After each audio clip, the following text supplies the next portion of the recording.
Hi, my name is Ronnie Kress. This is week 6 discussion on the World Trade Center collapse and what happened to the cause and what caused it to, with the construction failure, what caused it to collapse. Video was pretty interesting. So basically, the design prevented people from escaping. There was a tubular structure system. Basically, the support walls on the outside were for load-bearing purposes only, and then the core contained the stairs and the elevator. The outside of the building was composed of high-strength steel, as I said, for the exterior walls. It was a strong mesh of steel. It was almost put together like Legos, where everything just connected to each other and screwed together.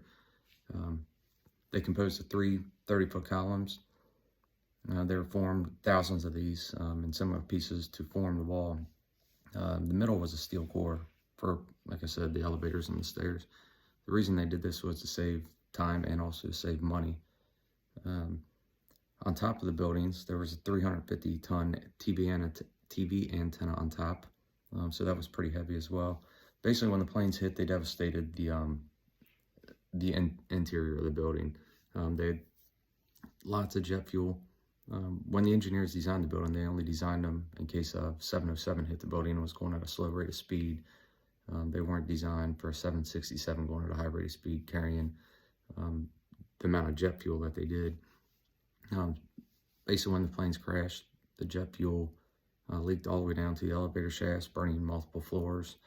People were getting off elevators, and there was smoke coming out of the elevators. Some of the firefighters compared it to each floor as an acre, and 20 floors burning was about 20 acres of fire, which is pretty difficult for many amount of firefighters to handle.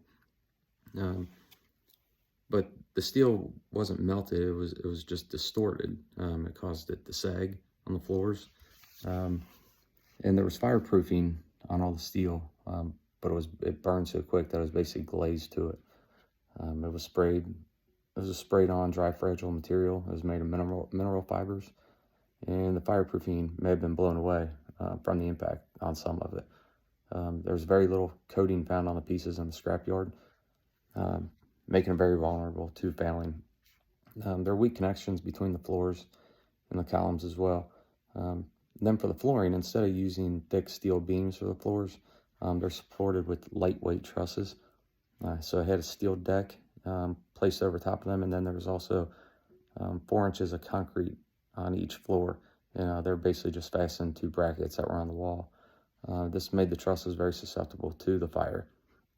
So basically, what it came down to is the trusses were getting so hot, the fire destroyed the flooring, which caused it to collapse and basically pancake down on each other.